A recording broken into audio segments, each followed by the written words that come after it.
Hello student, now I'm talking about to haloarenes. In this chapter, we talk about to reactivity of alkyl halide and aryl halide. तो आज का हमारा topic होगा बेटा reactivity हम लोग शो करेंगे एल्काइल हाइलाइड और एराइल हाइलाइड की। एल्काइल हाइलाइड की रिएक्टिविटी तो आप देख चुके हैं।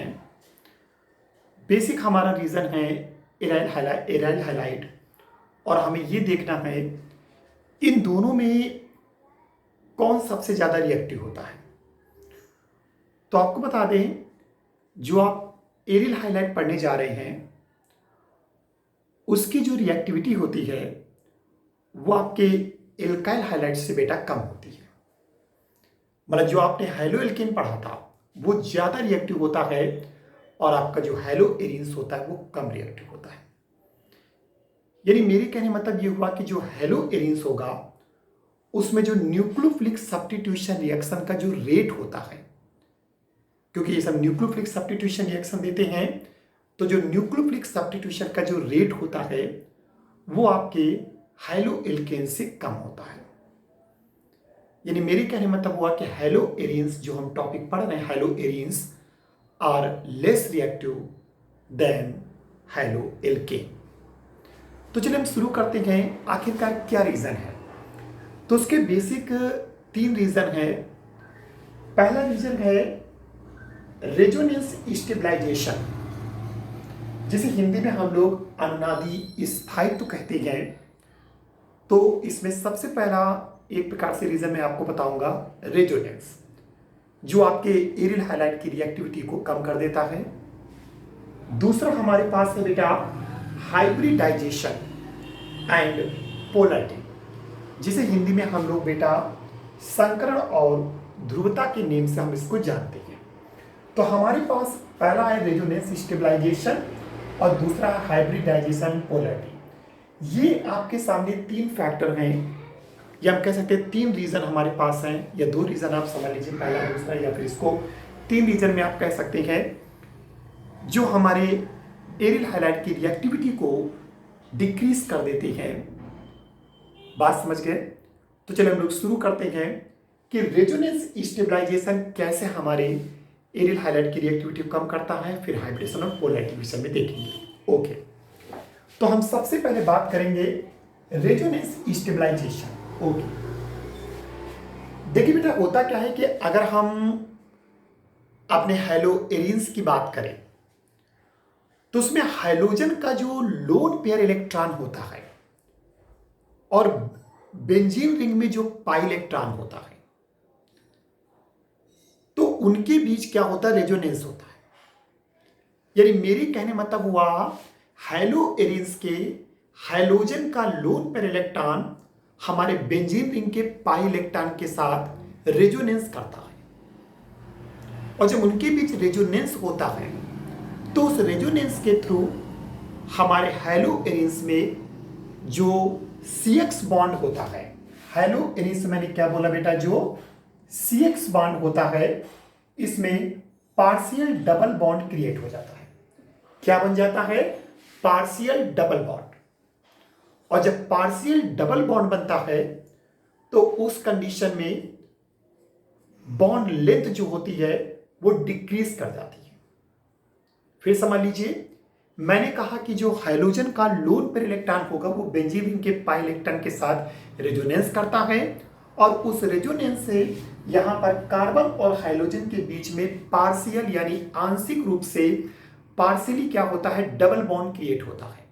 और जब बेटा पार्शियली डबल बॉन्ड क्रिएट होता है तो उस कंडीशन में जब डबल बॉन्ड बनेगा तो बॉन्ड लेंथ जो होती है वो डिक्रीज कर जाती है, यानी कम हो जाती है।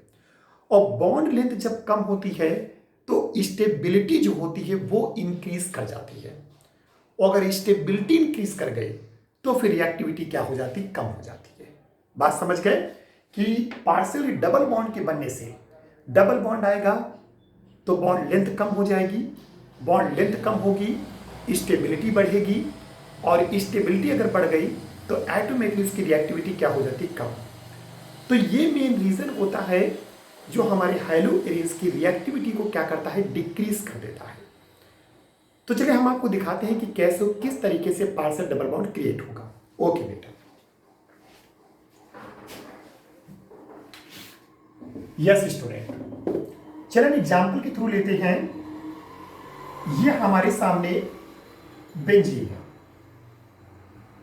देखिए सब लोग बोर्ड तरफ। ये बेंजीन में हमने अल्टरनेट पे पाई बॉन्ड लगा दिया और ये हमने यहां पर Cl ले लिया, क्लोरीन। सबको मालूम है इस समय क्लोरीन के पास कितने होंगे, 6 इलेक्ट्रॉन। ठीक, तो मैंने आपसे कहा कि ये जो क्लोरीन के पास 6 इलेक्ट्रॉन का मतलब वो उसके पास 3 लोन पेयर है। तो क्लोरीन के पास जो ये लोन पेयर इलेक्ट्रॉन है और बेंजीन के पास जो ये पाई इलेक्ट्रॉन है, इनके बीच एक रिपल्सन लगता है। क्या लगता है बेटा, रिपल्सन। और उसी रिपल्सन से किसके किसके बीच, लोन पेयर इलेक्ट्रॉन और पाई इलेक्ट्रॉन के बीच में क्या लगेगा, रिपल्सन लगेगा, यानी प्रतिकर्षण लगेगा। और उसी रिपल्सन से यहां पर हमारे जो पाई इलेक्ट्रॉन है वो अपनी लोकेशन को क्या करते हैं, चेंज करते हैं, अपनी लोकेशन को चेंज करते हैं। और इस तरीके से जो पाई बॉन्ड होता है वो डीलोकलाइज हो जाता है, यानी अपनी लोकेशन को क्या कर देता है, चेंज कर देता है। और पाई बॉन्ड का डीलोकलाइजेशन होना, या फिर कह सकते हैं पाई इलेक्ट्रॉन का डीलोकलाइज हो जाना, यही होता है रेजोनेंस। तो रेजोनेंस क्यों हुआ, तो आप कह सकते हो कि सर यहाँ पे lone pair electron pi electron के बीच क्या लगेगा, रिपल्सन लगता है, और उसी रिपल्सन से यहाँ पर रेजोनेंस क्रिएट होता है। जबकि हमारी एल्काइल हाइलाइट की अगर हम बात करते हैं, जो हमारे पास RX था, हाइड्रोजन के पास लोन पेयर इलेक्ट्रॉन थे लेकिन कोई यहाँ पर पाई इलेक्ट्रॉन नहीं था, यानी कोई पाई बॉन्ड नहीं था तो पाई इलेक्ट्रॉन नहीं था, जिससे आपके उस एल्काइल हाइलाइट में कोई रेजोनेंस नहीं होता है। और जब रेजोनेंस नहीं होता है तो वहां पर कार्बन और हाइड्रोजन के बीच में सिर्फ क्या आता है, सिंगल बॉन्ड। लेकिन यहां पर ये सिंगल बॉन्ड अभी आपको दिख रहा, जो आप देख रहे हैं ये कार्बन और इस क्लोरीन के बीच में आपको ये जो सिंगल बॉन्ड आपको दिख रहा है, जब अभी मैं रेजोनेंस कराऊंगा तो ये डबल बॉन्ड हो जाएगा। ओके, और उसी डबल बॉन्ड के आने से बॉन्ड लेंथ कम हो जाएगी, स्टेबिलिटी बढ़ जाएगी, जिससे रिएक्टिविटी क्या हो जाती, कम हो जाती। चलिए मैं आपको रेजोनेंस करके दिखाता हूं तो आपको अच्छे बेटर समझ में आ जाएगा। ओके, अब देखिए होता कि रिपल्सन होता है तो ये पाई बॉन्ड आगे की ओर शिफ्ट होगा इस तरह से, या फिर मैं आपको ऐसे समझा दें कि ये बॉन्ड यहां से क्या होगा, ब्रेक होगा बेटा। ओके, और जब बॉन्ड ब्रेक होगा तो इस तरह से जरा नीचे देखिए, यहां मत देखिए, नीचे देखिए, इस तरीके से ये मान लीजिए हम आपके सामने यहां पर इस तरह से शो कर रहे हैं। ये देखिए बेटा, ये आपके सामने क्या था, क्लोरीन, और ये यहां पर आपके सामने इलेक्ट्रॉन, ये बॉन्ड, ये बॉन्ड, ये बॉन्ड। अब सोचिए जब ये बॉन्ड ब्रेक होगा, रिपल्सन लगेगा, ये बॉन्ड यहां से क्या होगा, ब्रेक होगा। तो ब्रेक होगा तो ये इलेक्ट्रॉन, क्योंकि रिपल्सन है, रिपल्सन में क्या होगा, एक आगे भागेगा, तो यहां पर कंडीशन होगी जब रिपल्सन होगा तो ये इलेक्ट्रॉन इधर की ओर नहीं जाएंगे, आगे की ओर चलेंगे। तो ये दोनों इलेक्ट्रॉन बॉन्ड के टूटने से यहां पे आ जाएंगे। समझ गए, यहां पर कौन सा चार्ज आएगा, माइनस का चार्ज आएगा, और इस कार्बन पे तुम्हारे प्लस का चार्ज क्रिएट होगा। ठीक, फिर क्या होगा, ये क्लोरीन मतलब यहां से लोन पेयर इलेक्ट्रॉन का यहां से क्या होगा, रिपल्सन, या फिर हम ये कह सकते हैं ये क्लोरीन इसको एक इलेक्ट्रॉन यहां से प्रोवाइड करेगा।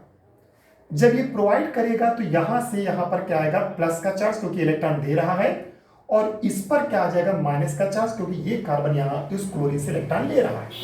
तो इस तरह से ये प्लस माइनस दोनों बेटा क्या हो जाएंगे, कैंसिल आउट हो जाएंगे।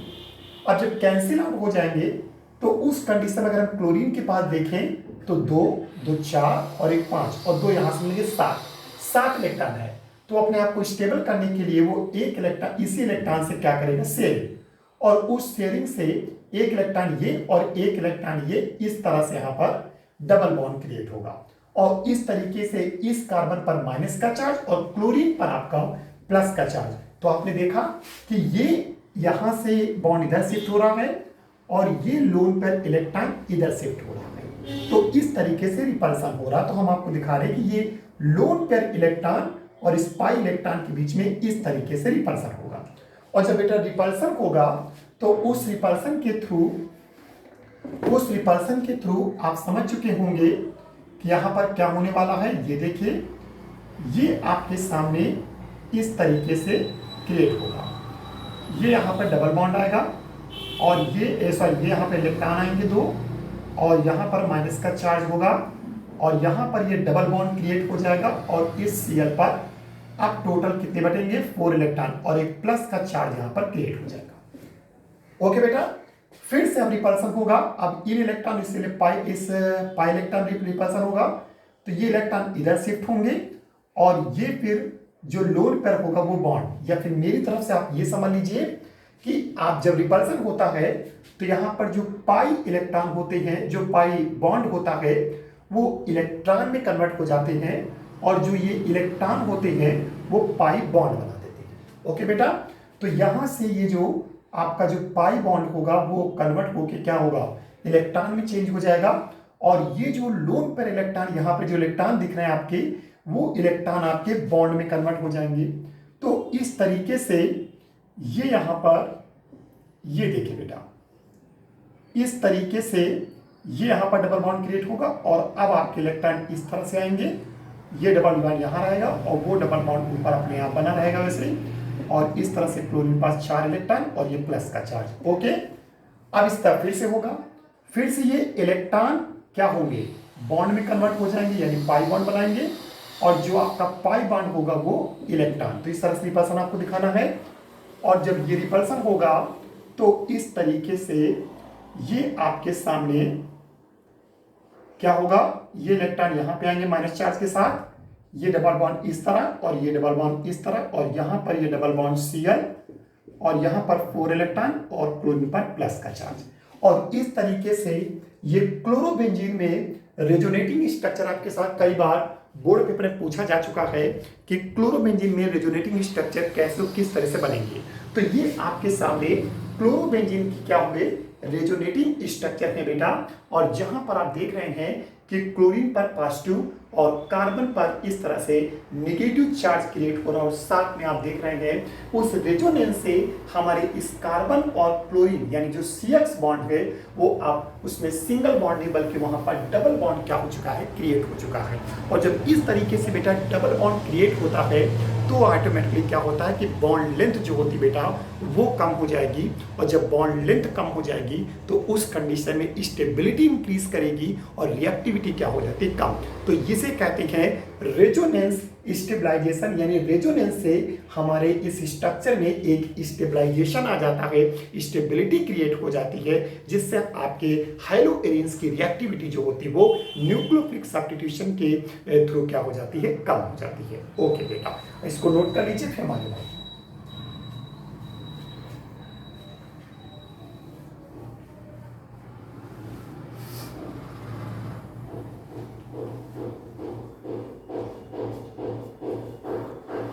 ओके स्टूडेंट, अब हम लोग क्या करते हैं, आप लोग इसको अच्छी तरह समझ चुके होंगे। मैंने आपसे फिर से एक बार मैं आपको फिर समझा देता हूं कि यहाँ पर इस पाई इलेक्ट्रॉन और इस क्लोरीन के लोन पेयर इलेक्ट्रॉन के बीच में क्या लगेगा, रिपल्सन फोर्स लगता है। और उस रिपल्सन से हमेशा जब कुछ ही रिपल्सन है तो एक आगे भागता है और एक उसके पीछे रहता है। तो इस तरीके से रिपल्सन जब लगेगा तो यहाँ का जो पाई इलेक्ट्रॉन, जो पाई बॉन्ड होगा वो कन्वर्ट होकर इलेक्ट्रॉन का फॉर्मेशन करेगा और फिर इस कार्बन पर क्या आएगा, प्लस का चार्ज, और फिर वो क्लोरीन लोन पेयर इलेक्ट्रॉन के थ्रू क्या करेगा, वहां पर डबल बॉन्ड को क्रिएट करेगा और इस तरह से क्लोरीन पर प्लस का चार्ज और इस कार्बन पर माइनस का चार्ज आपको देखने को मिलेगा। और इस तरीके से हर बार यही होगा कि वो जो इलेक्ट्रॉन होंगे वो बॉन्ड बनाने की कोशिश करेंगे और आपका जो पाई बॉन्ड होगा वो इलेक्ट्रॉन में कन्वर्ट होगा और इस तरह से आपके रेजोनेटिंग स्ट्रक्चर यहाँ पर आपके बनकर तैयार हो जाएंगे। ओके बेटा, तो अब ये तो हो गया, चलिए रेजोनेंस स्टेबलाइजेशन। दूसरी बात हम लोग बात करें अब हाइब्रिडाइजेशन और पोलैरिटी, वो भी हमारा क्या करता है, हमारे हाइलोएरिन्स की रिएक्टिविटी को क्या करता है, कम करता है। तो चलिए बात करते हैं कैसे और किस तरीके से। चलिए मैं इसको रफ कर रहा हूँ और नेक्स्ट हम लोग बात करेंगे और उसे हम लोग कहते हैं स्टेबलाइजेशन। ध्यान समझिए, sorry hybridization, hybridization digestion, okay, hybridization and polarity, ठीक है, जिसे हम लोग हिंदी में मैंने कहा था संकरण और ध्रुवता कहते हैं। देखिए होता क्या है कि अभी आप लोगों ने देखा कि जो हमारा, अगर हम हाइलोएरियंस की बात करें, देखिए मेरे पास दो टॉपिक हैं, एक हमारे पास पढ़ रहे हैं हम लोग हाइलोएरियंस, ठीक, और पहले हम लोग पढ़ चुके हैं हाइलोएल्केन। हाइलोएरियंस की अगर हम बात करें तो यहां पर CX में डबल बॉन्ड क्रिएट होता है CX के बीच में रेजोनेंस के थ्रू, और यहां पर हाइलोएल्केन में कोई रेजोनेंस नहीं होता है, जिससे यहां पर सिंगल बॉन्ड होता है। आपको ये पता होना चाहिए कि जब कार्बन बीटा सिंगल बॉन्ड से अटैच होता है तो उसमें हमेशा sp3 हाइब्रिडाइजेशन होता है, और जब कार्बन डबल बॉन्ड से अटैच हो जाता है तो उसमें बेटा sp2 हाइब्रिडाइजेशन होता है। तो इसका मतलब हमारा जो हाइलोएरियंस है उसमें हमारा जो कार्बन है वो sp2 हाइब्रिड होता है। अगर वो sp2 हाइब्रिड होता है तो sp2 हाइब्रिड होने के कारण इसमें जो s कैरेक्टर होता है, एक कैरेक्टर होता है s कैरेक्टर, जिससे हम इलेक्ट्रॉन निगेटिविटी क्या करते हैं, डिफाइन करते हैं। जिनको ना पता हो मैं आपको बता देता हूं, कभी भी आपको s कैरेक्टर निकालना हो तो आप क्या करेंगे, परसेंटेज ऑफ s कैरेक्टर, अब s कैरेक्टर के लिए आपको करना क्या है, 1/1 प्लस m इंटू 100। ये फॉर्मूला आप लोग याद रखिएगा। क्या मैंने बोला, परसेंटेज ऑफ s कैरेक्टर, अगर s कैरेक्टर आपको निकालना है तो 1/1 plus m into 100, where m is equal to number of p subshell, p subshell.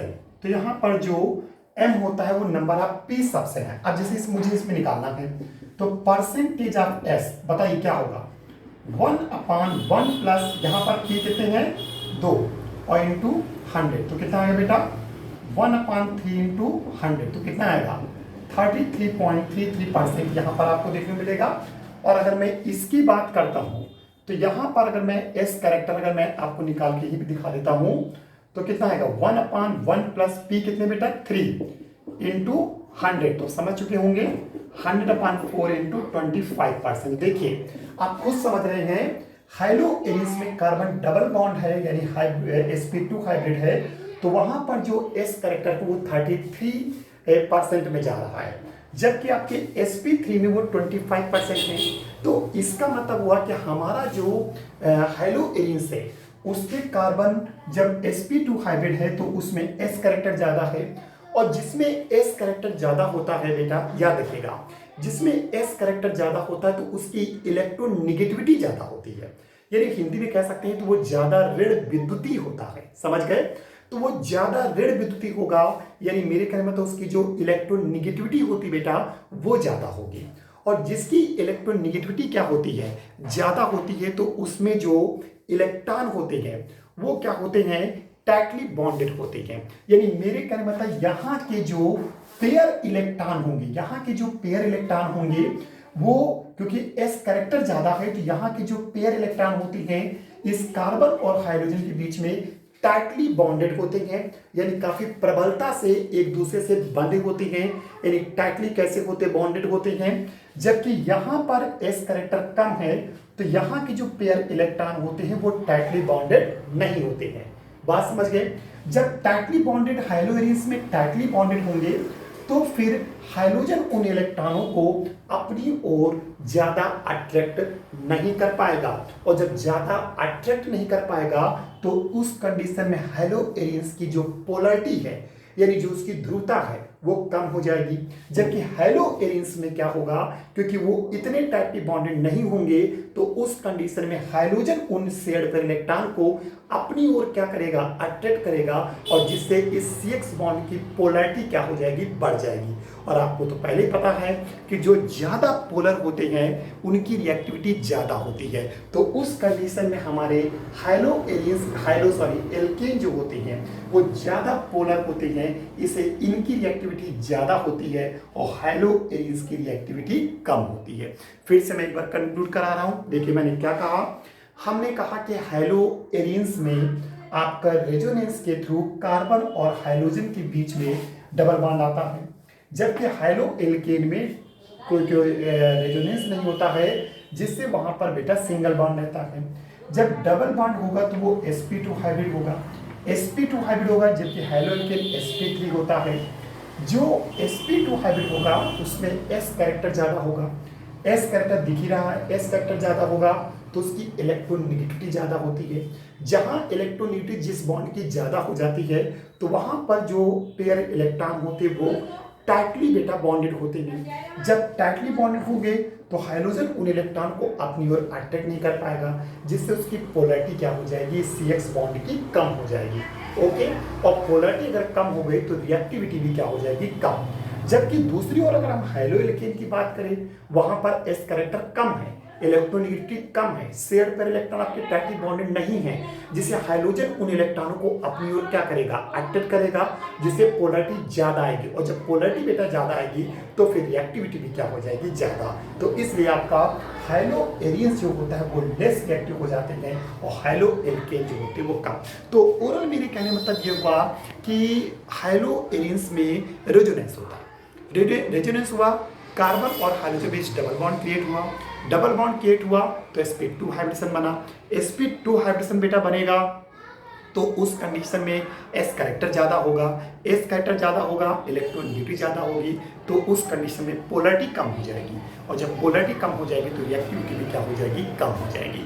तो ये हमारे पास क्या था, रिएक्टिविटी ऑफ एल्किल हाइलाइड और एरिल हाइलाइड। तो आप समझ चुके होंगे aryl halide is less reactive then alkyl halide. Okay बेटा, इसको वीडियो अच्छे से देख लीजिए, इसका रिटर्न वर्क मैं आपको दूंगा, ऐसे आप लिख नहीं पाएंगे तो इसको रिटर्न वर्क मैं आपको प्रोवाइड करूंगा। ओके बेटा, थैंक यू वेरी मच।